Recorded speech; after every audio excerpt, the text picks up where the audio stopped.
Ayan yung pinagprituhan na mantika, sinalin sa gas tank. Sa mahal ng gasolina at krudo ngayon, ano ang kaya mong gawin para makatipid? Gagawa nyo bang salina ng pinagprituhang mantika ang tangke ng inyong sasakyan para lang makatipid sa krudo?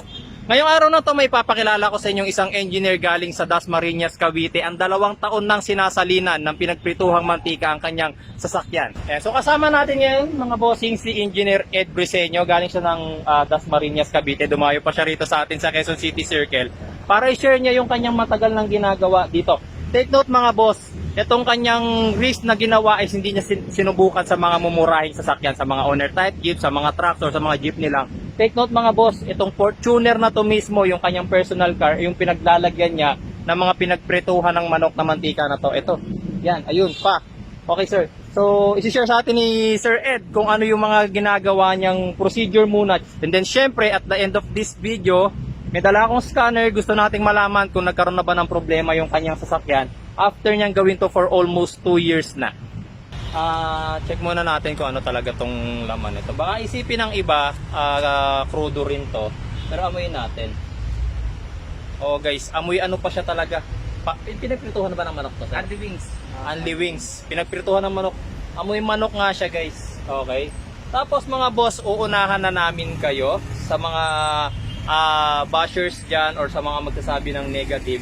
Itong video na to mga boss is hindi recommendation, okay? Sinishare lang sa atin ni Engineer Ed yung kanyang experience for almost 2 years. Sa mga gustong gumaya, do it at your own risk. Sa mga ayaw naman po, nasa sa inyo po yan. Sasakyan nyo pa rin po yan, kayo pa rin po ang responsible dyan, okay? Tapos nga pala sa mga magsasabi naman na biodiesel, ito actually hindi pa ito yung tinatawag na biodiesel, tama Sir Ed, kasi meron pang curing process yan, meron pang ginagamit ng mga chemicals na hinahalo tapos kinukure pa yung mantika para maging matawag na biodiesel talaga, tama po Sir Ed? Okay. Simple filtration process lang. Okay? So it means na kunwari nahingi ko itong mantika sa kaibigan, kakilala ko na na nag-only wings. Okay. Kung kayo man ay interested, gusto nyo gawin, pinifilter ko lang ito. Pinifilter So lang. usually ang ginagawa ko, iniipot ko to sa mga transparent bottles. Okay? And then, patitiningin ko 1 week. 1 week natin patitiningin yan. Para bumaba yung... So makikita natin yung latak. Okay. Ay yung latak. Once na nakita ko na yung latak for 1 week, tsaka ako isasalin yan, i-filter. Maraming way para mag-filter. Pwedeng yung use face mask natin, yung pang-filter yan. O yung katsa, o yung maong. Pwede yun. Yung ginagamit sir na filter nila sa gripo, pwede rin ba yun? Hindi pwede water yun. Gawa filter pang ng ganun? ano pa yun malalaki pa butas nun eh. Okay. So at least yung fuse face mask, maganda na ang ano nito. Filtration, nasa 0.95 micron na to eh. Okay? Actually mga boss, hindi dito sa Pilipinas unang ginawa ito. Marami na rin kaming napanood niyan dati sa ibang bansa. Actually si Sir Ed, hinahalo lang niya to sa diesel. Correct. Sa ibang bansa nga mga boss, pure pa. Pure. Yan lang, walang halong diesel. So dito, para hindi na tumagal yung ating video, mapakita na namin sa inyo na isasalin ni Sir Ed yun. Okay? Ayan yung pinagprituhan na mantika, sinalin sa gas tank.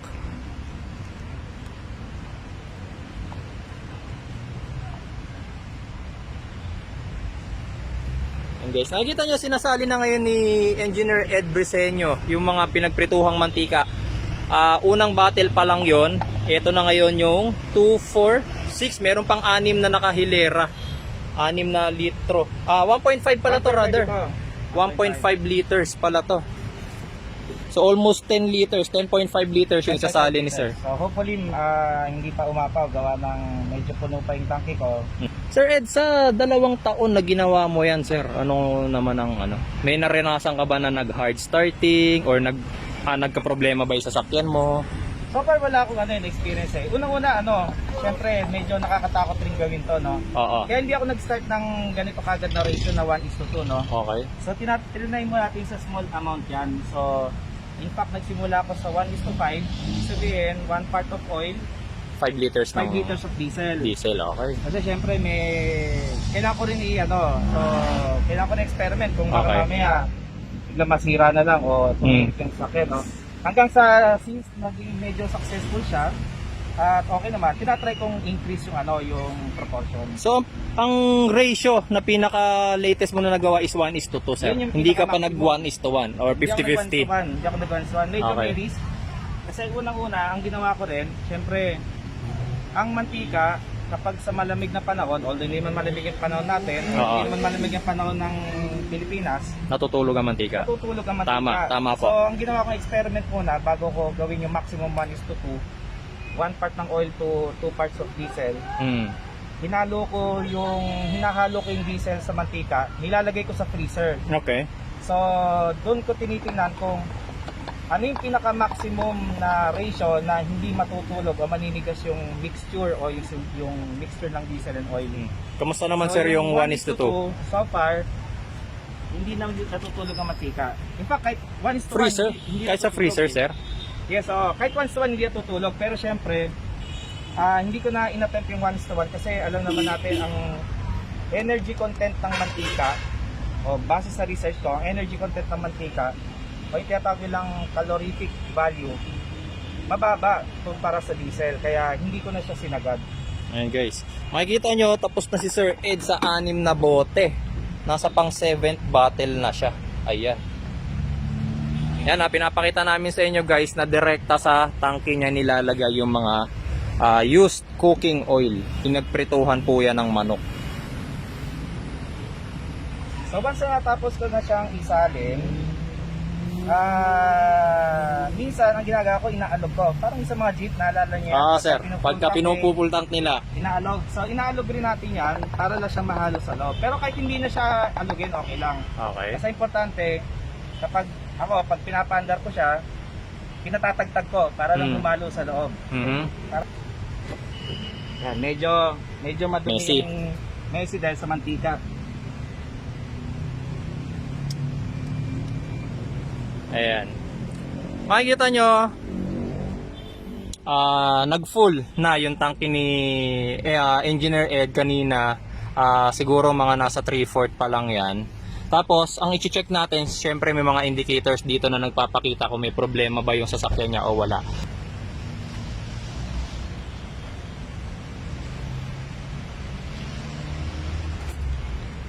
Start mo na, sir. Okay. Okay.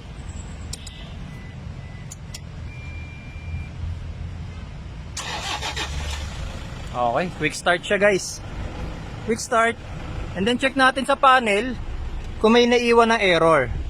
Ayan, walang check engine, guys, eh. Kapag may naiwan na check engine diyan, emission related error 'yon. So wala siyang check engine, sir, ano? Wala. Tapos ang pinakamaganda, ayan, wala ako nakitang hesitation sa starting, tapos ang smooth pa rin ng andar niya, sir. Parang Ito, sir. din. 2 years nyo nang ginagawa sin wala kayo naging problema. Grabe. Ayan, mga boss. Cooking oil, used cooking oil yung kanyang ginamit. Libre mo lang nakukuha yun, sir. Yes, libre lang. Libre lang nakukuha ko doon sa... Kesa i-dispose nung sir, ano? Ang una ko nga, actually, inuna ko to yung paglagay ng used cooking oil dito sa diesel. Tapos later on, saka ko na lang natuklasan na yung used cooking oil, pwede rin gamitin sa kusinilya. Oo, nakita ko nga yun, sir. Yeah, may YouTube din ako noon na paano mo gamitin. So sa mga walang sasakyan pero gusto makatipid, lalo na mahal ang LPG ngayon, no? I think 1,100 na yata yung 11 kilos ngayon. Pwede rin use cooking oil sa kusinilya, pwede rin yon. So meron din akong YouTube channel doon. Ngayon naman, guys, gusto nating malaman, syempre, sa 2 years na ginagawa ni Engineer Ed na nagsasali ng mantika sa kanyang tangke, gusto nating malaman kung meron na siyang emission related problems dito sa kanya sasakyan. So gumamit tayo ngayon ng scanner, diagnostic tool ito, mga boss. Anong year to, Sir Ed? 2014. 2014.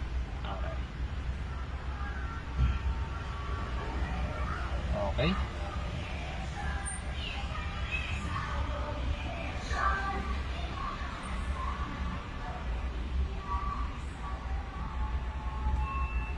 Ayan.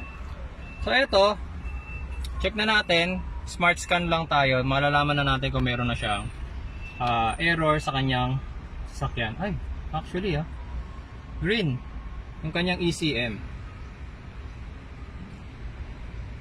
Okay, so kahit na wala nang lumabas dun sa iba, hindi na kasi emission related doon. Dito lang tayo sa ACM. And sa nakita ko, ayan, tatapusin na rin natin para makita nyo rin. Makikita nyo, green ang binasa ng ating scanner. Ang ibig sabihin ng green mga bossing is normal reading, walang problema. Kapag red yan, merong abnormalities sa sasakyan ni Sir Ed. Take note mga boss, 2 years na niya itong ginagawa, tapos walang ganon, sir, ano? Kahit startup as in wala, sir? Yeah, wala siya. Wala. Yep. Kahit ako, sir, naghulat, ha?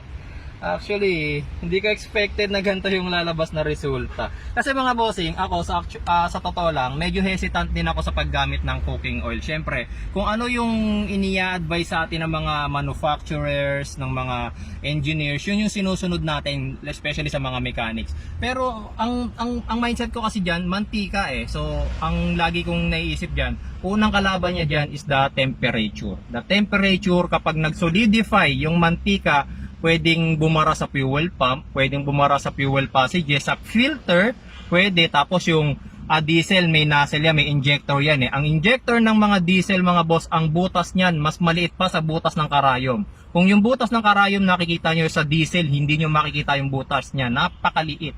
Tapos kapag nabarahan or tumigas yung mantika, pwedeng bumara doon. Tapos ito wala tayong nakitang error sa kanyang diagnosis. Parang ako mismo, hindi makapaniwala, di ba? Ngayon naman guys, ire-request natin kay Engineer Ed, i-revolution yung makina ng konti. Titingnan natin yung usok niya guys. Saan may tambucho mo, sir? Dito sa kabila. Hindi lang, sir, ha? Okay, sir.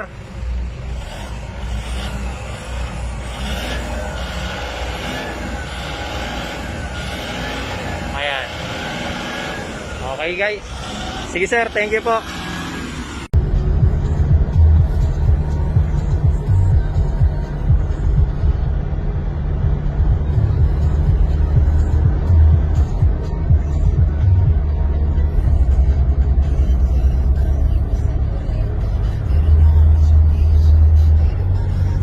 Guys, so ipinakita sa atin ngayon ni Sir Ed yung kanyang matagal nang ginagawa sa kanyang Toyota Fortuner. Nakita nyo naman, kahit sa diagnostic tools, hindi nagsisinungaling ang diagnostic tools mga boss. Tapos, pinapakita rin niya sa atin, umaandar ng maayos yung kanyang sasakyan. Ayan, naka-on yung kanyang makina ngayon. Ayan, wala kayong makikitang error dito sa kanyang panel. Tapos, kahit sa mismong scanner, walang pinakitang problema. Ayan, so ulitin ko mga boss, itong ginawa ni Engineer Ed sa kanyang Toyota Fortuner is voluntary niya itong ginawa. Hindi niya to ginawa para i-influence kayo kung gusto nyong gawin or not. Sinishare niya lang yung kanyang experience for more than 2 years dito sa kanyang sariling sasakyan. Grabe yung risk, Sir Ed. Hindi ka gumamit ng mumurahing sasakyan. Talagang Fortuner mga boss. Magkano ang Fortuner, di ba? 5-year-old or hindi, 6 years old na pala. Magto-turning to 7 na itong kanyang sasakyan, pero hanggang ngayon hindi pa nagkakaproblema. Mga boss, sana ngayong araw na to meron kayong natutunan sa ating video. Sa mga gustong gawin yung gantong klase ng experiment sa inyo sa sasakyan, do it at your own risk. Pero ulitin ko mga boss, huwag nyo pong i-judge si Engineer Ed. Sarili niyang sasakyan yan, sarili niya ring innovation, sarili niya ring risk yung ginawa para sa sinare niya ng knowledge sa atin ngayong araw na to. Salamat po sa inyong panonood mga boss. Engineer Ed, salamat po sa pagsama sa atin. Salamat din. Thank you po.